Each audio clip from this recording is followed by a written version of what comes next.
matter what I do, things to you. Yeah, you see, we didn't mean to do bad things. It is Radio PlayZN, Fastball Out of My Mind. 8:37 on this beautiful KZN day. It's the 18th of June, 2026. Let me say that again. A beautiful KZN day where we have got the best weather and the best people. Why do we have the best people? Because we are warm and we are welcoming. And one of my favorite things, because I did my honors in Zulu at UKZN, and one of my favorite things when I was learning about the Zulu culture is that when you arrive at a Zulu family's house, and if they're eating, everyone stops and they give you half their food, and you'll end up getting the most amount of food of everyone in the whole family. And it's a community, and your dad's brothers and friends are your fathers, and your mom's sisters are your moms and your sisters, and everyone. It's a community, and we love. And then the government lets us down, and then they start blaming other people, and all of a sudden we are told that we're hungry because there's a Malawian family here, and we're told that we don't have work because a Kenyan family's here, and we're told that we can't because, and it's not okay. So we have got Laura and George with us this morning. Good morning, you two. Good morning. How are you? Listen, I know we're a little bit nervous this morning, but thank you so much for coming in. Thank you. Quick one. You two, where are you from? So I'm from States. I'm from the Kansas/Missouri area. Stop it, Midwest. It's boring, man. It's right in the middle. There's I did a year of school in Missouri. Oh, you joking? I swear. Oh. I went to Troy Buchanan High. Oh, wow. You got a proper winter then. Proper. Like I was right there in Tornado Alley, Bible Belt. That place. A whole thing. Where they say like, wash the horse. So Missouri, I hear you, girl. Yeah. And then when did you land up in South Africa? So I met George in 2013 because I escaped Missouri. I went to Colorado. Good. And we were working with refugees that had come from all over the world to America, and they were being resettled there. And so we were working with an organization that just helped people during the transition of coming to a new country. And we worked primarily with like Nepalese refugees. So it's such a random mix of cultures and people. But George and I met there, and we fell in love. In Colorado? Yeah. Aye. George had come from South Africa, and he had gone there to learn more about nonprofit work. And then he came back to, this guy loves South Africa. So he came back, and I followed him here. Yeah. Very, very good follow. And we welcome you. And I say that. George, where's home for you? So I grew up in Nairobi, Kenya, and then I came down to 2007 to study and just figure out my heart around young people. Yeah. And I fell in love with Durban, and since even 5 years later, I felt a little bit like I needed to learn more, and I went to the States, and then I was like, no ways, I'm coming back to Durban. I loved my work with young people. I really am passionate about fatherhood and just spending a lot of time with boys who are growing with our dads. I was like, this is what I want to do for the rest of my life. So it was incredible. So you have got, I'm going to jump straight to Isiseko Imara now, because I just feel that, I really want to speak about that before we speak about everything else that's happening. But Isiseko Imara, what does it mean? So Isiseko is, my clicks are still not there. So I borrowed a Xhosa word which means foundation. Oh, I see. Okay, I hear you. The clicks here. Imara is a Swahili word which means farm. So it's farm foundation. Oh, wow. And the heart behind it is, when you look at the African home, I feel like it's really, the foundation has been really rocked up, especially with so many dads not very actively involved, a lot of absent fathers. So I just felt like my heart and calling is to really rebuild that foundation in the homes, and that's really re-engage the next generation of dads.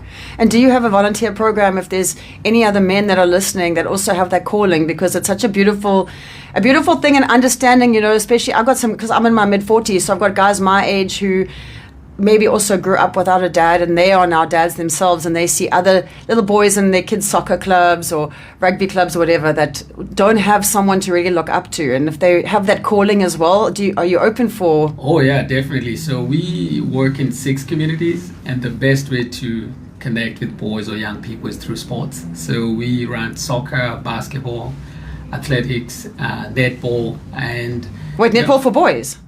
No, for girls. We haven't forgotten the girls. Oh, hold on. Yes. So straight away, I just think about fathers and sons. Yes. Oh my gosh, I'm so old school. I'm sorry. No, primarily boys, but we do have some girls in our program as well because they're impacted by fatherlessness massively. So we've included them also. Yeah.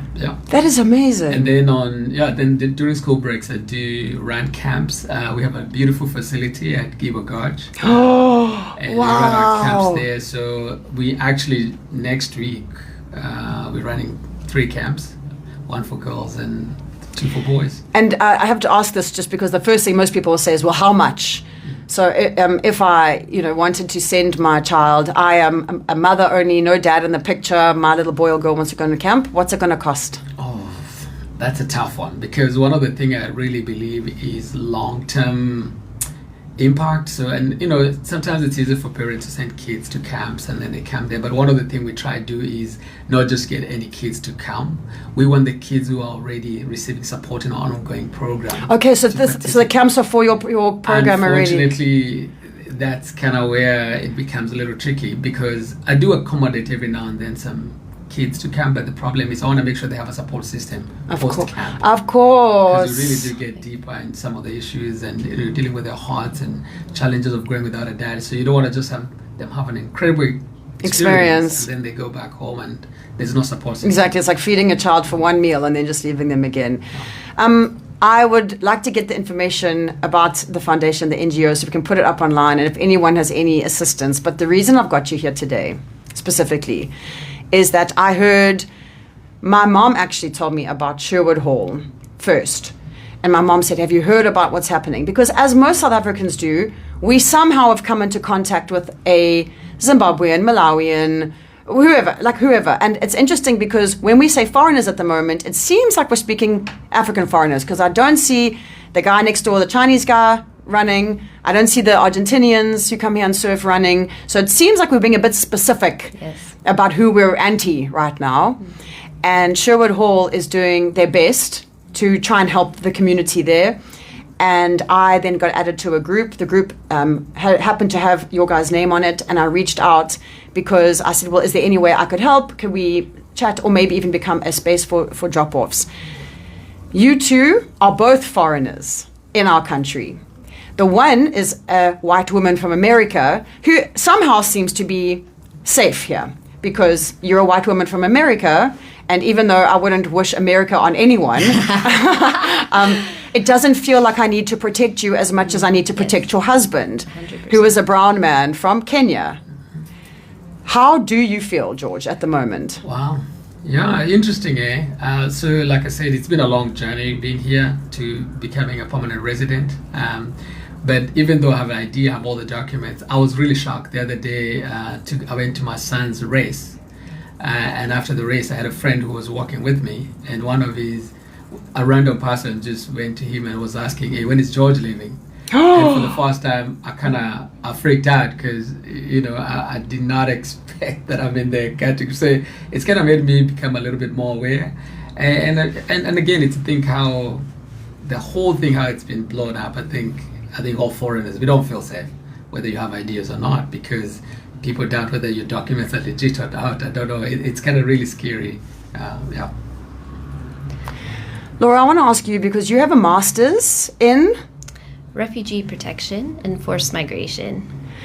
What do you think, and I'm asking an opinion, and if you don't want to give your opinion, that's also fine, but what do you think is really going on here? Because, when you say, guys, it's xenophobia, then all of a sudden someone say, no, this is not xenophobia. We just want to make sure that anyone who's here illegally must go. But it doesn't feel like that. It feels like you have an accent, your brown is different to my brown, you don't belong here. Because again, I have to say, this is not about anyone who's foreign here. Yeah. This is about our African sisters and brothers. Yeah. So what do you think is really going on? Like, what is happening underneath the surface? I think, unfortunately, foreigners in South Africa are easy scapegoat. There's not a whole lot of legal protections, especially for those who are undocumented. They're essentially, they're just living their lives undercover, and if anything happens, they're on their own. And I think what has happened is a lot of people are using this as an opportunity for political gain. And we're in an election year, and there's a lot going on. And there's definitely that aspect to it. And I think right now South Africans are struggling as well. And we can't ignore what your average everyday working South African is struggling to put food on the table. Yeah. And things like unemployment and just basic services. There's competition for scarce resources, and so people are struggling. And you're right in saying that it is targeted towards African migrants and refugees primarily. I'm white. I'm American. I'm massively privileged. I've never had anyone come up to me and ask me why I'm here. But I have to get visas and document my stay here just like anyone else. So it's a difficult issue, and I think there's a lot under the surface that's going on for sure. Just before we had the interview, I popped out to just say hi to Laura and to George, and I was saying it almost feels like my mom and dad and I live in a nice big home, and my mom and dad allowed people in. They allowed people in. They were like, yeah, of course, come, no problem. Now every room is filled with people. And all of a sudden, my mom and dad haven't done any groceries, and now the kitchen's getting bare, and I see the random that's not part of my family, but they've been living in my home for ages, come down to the kitchen and go for the last tea bag. And I'm like, no. Oh, no, that's not yours. And like you said, it's only when things become scarce that we start to fight with each other. Yeah. And again, I have to come back to the fact that South Africa is Ubuntu. That is who we are. We are sharers. We are people's people. We are community. Someone is trying to feed us this information that it's Georgia's fault that I don't have the thing, And just a couple of days ago, so someone close to me has a Malawian working for them, with them, I should say. And he hasn't been home. And I was like, what's going on? He's like, I'm petrified, man. Another guy up here that we know, he's such a beautiful, beautiful human being, trying desperately to just get out of the country, just trying to get out of the country. Even though he's got papers, he's petrified. And I'm like, this is not okay. So when it comes down to helping someone now, I don't know if you know the law here about something. Like if we had to say, cool, I'm going to invite this person to sleep at my house until things get better. Could we get into trouble for that? Yeah, so I think just to give kind of a framework to understand the legal protections for various groups in South Africa. So you have like normal immigrants like myself and George who come here, we get visas, all of that, to study, to work, that kind of thing. Then you have migrants who are largely undocumented, and that would be mostly the Malawian population as an example, where they come here across the border without any proper paperwork, and they work here and then they go back home. So their goal is maybe not to stay here long term. So that's a migrant? Yes, a migrant, yes. And they have come over the border how? However they can. Okay, but not through the legal channels. However, I just want to remind ourselves again that they came over the border. Yes. So somehow they cut the proverbial fence or whatever, but they came through a border. Yeah. So the border wasn't enough. Yes. So we didn't make a good border. Yeah. Our fault. So they're in. So they come, they work, but illegally. Yes. Okay, and is this where people are speaking about how a South African is losing out to a job because the migrant will take it for less money, which again, not South Africans' fault, not migrants' fault, that's the boss's fault, who, as Kerry Miller goes, I know this is a 1,000 Rand job, but if he will do it for $200, sweet. So again, that's on us. So that's migrant, and you two are considered immigrants. Immigrants. Yeah. And then you have a third population, which is your refugees and asylum seekers. So those are people who are in a unique situation because they've left their country due to a well-founded fear of persecution, and that can be due to 5 things. So it can be their fear of being harmed due to nationality, their political belief, religion, race, or particular social membership of a particular social group, which is an interesting one. That can be like if you live in a country where women aren't protected, and you're facing some type of persecution due to your gender, that you would be able to come to a country. So that's under the 1951 Refugee Convention, and that is an international legal instrument that South Africa is party to. And so if someone comes to South Africa and claims asylum, saying, I'm fleeing this type of persecution, South Africa is legally obligated to process their claim to determine whether they are legitimate or not, whether they meet the criteria for the refugee definition, and to accommodate them during that time. And so if someone has come here as a refugee, how do we now single out the refugee who's here because home is so bad and now they've been treated in a certain way here now? Do you know what I mean? It's not like if we've got armbands. Yeah. No, but they are granted permits. So they've got papers. Yes, home affairs. So if they go to a refugee reception office, and they say that they are fleeing persecution. The other thing I forgot to mention. So there's the 1951 Refugee Convention. There's also the OAU Refugee Convention, which is like an African regional instrument. Yeah. And that's much more broader definition of a refugee. So that includes things like conflict and war. If there's events disturbing the public order. So it's a much broader for people who are fleeing that kind of a thing. So they can claim asylum under either one of those documents, and then it's up to Home Affairs to determine whether they're legitimate or not. And while they are waiting, they are granted an asylum seeker permit, which allows them to work and study in the country. Okay, and these days with things like AI and how easy it is to fake things, is that, I guess, another issue, hey, because everyone can just create papers or just create permits. And then another thing, and I saw a question come in earlier and we were going to speaking to you, and again, I don't even like these questions, but I know that someone listening or watching is going to have something like this to say, so I've got to say it.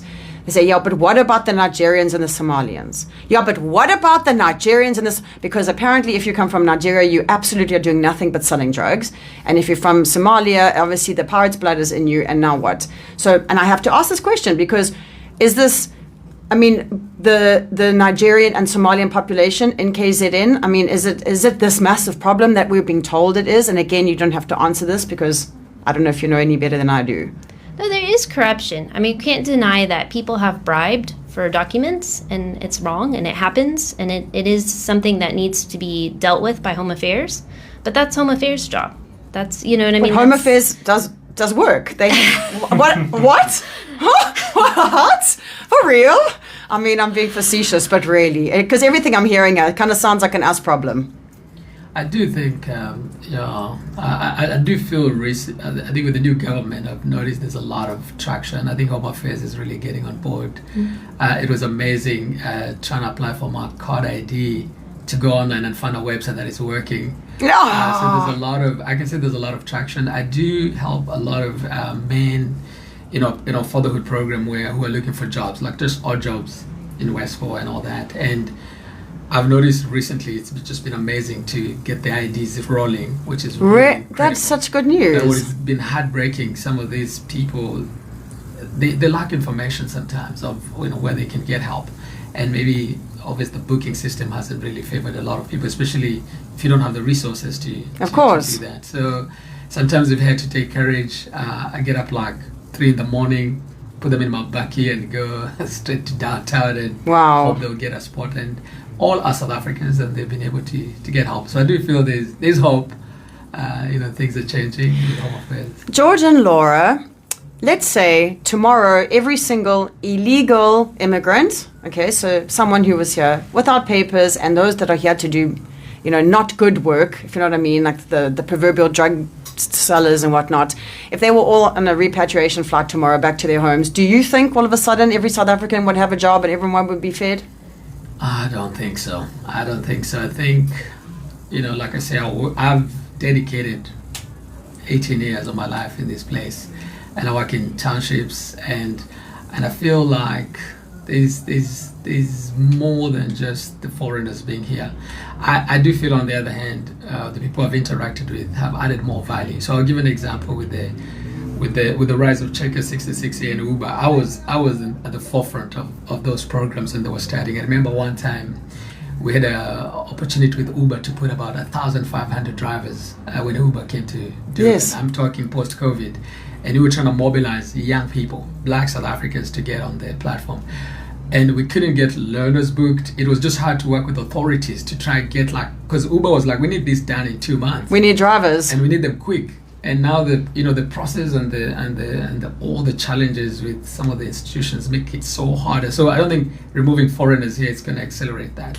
Actually, I think I give a lot of credit to foreigners, to like Checker 6060 and all these different services coming into fruition, which is amazing for South Africans to take on. I don't know how many Malawians are on the platform, most of them don't have the papers, but I'm just thinking, how many of those people will jump on the space? I don't think many people will. What's going to happen is those businesses are going to suffer.